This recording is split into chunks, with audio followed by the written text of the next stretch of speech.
Sigue, corre, dispara, siéntelo. Ya se disparó la bala, da comienzo a la función. No hay empate en el combate, que tu furia se desate. La batalla de ese hacker compitiendo contra un pro. Sigue, corre, dispara, siéntelo. Ya se disparó la bala, da comienzo a la función. No hay empate en el combate, que tu furia se desate. La batalla de ese hacker compitiendo contra un pro. Cargo el M16, sabes que no me detendréis. Veréis como nada funciona contra mí, nada face. Sé tus intenciones, veo como la bomba planta. Mientras saco mi cuchillo y te lo acerco a la garganta. Yo contra uno cuanto cuando me activo Wallhack. Me saco la franco y me es imposible fallar.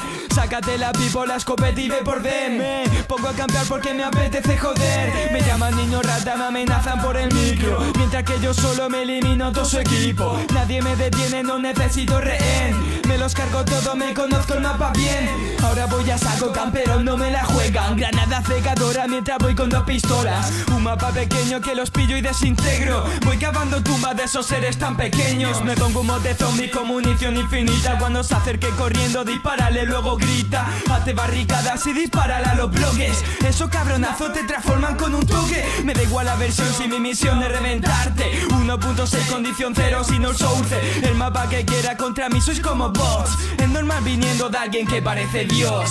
Sigue, corre, dispara, siéntelo. Ya se disparó la bala, da comienzo a la función. No hay empate en el combate, que tu furia se desate. La batalla de ese hacker compitiendo contra un pro.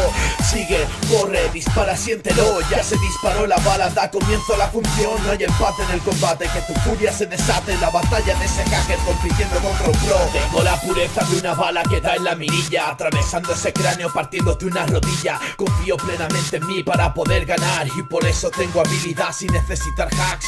Yo gano dinero, torneos en competitivo, y tu otro que me odia pues me gusta de lo que ahora vivo. No quiero ni pensar cómo sería llevar el ritmo de un enfermo que usa hacks por no valerse de sí mismo. Vengo dando fuerte apuntando en el tiro al plato, y cada bala que retiente cuenta como 10 C4. En la selección de mejor pro te driblo como Messi, y mi habilidad va a dominar todo el Global Offensive. Mira cómo vienen ya las balas acertadas, man, que siempre vine a disparar para dar en tu boca. No se pueden aproximar, tampoco me van a igualar, pues pocos pueden afrontar mis tiros cuando flotan. Te dejo un hematoma, toma el tema, se aproxima. Si mi mina antipersona se detona en el dilema de querer en esta zona ser la crema y fácil vida, pero esa no es la movida, pues mi nivel ya te quema. No te excedas, pues tu chulería no se apetece. Dime cuántos hacks me llevas, te diré de qué careces. Si ahora ya te he puesto el ban, para afuera vas derecho, y sin necesidad de aimbot en el rap me marco un headshot.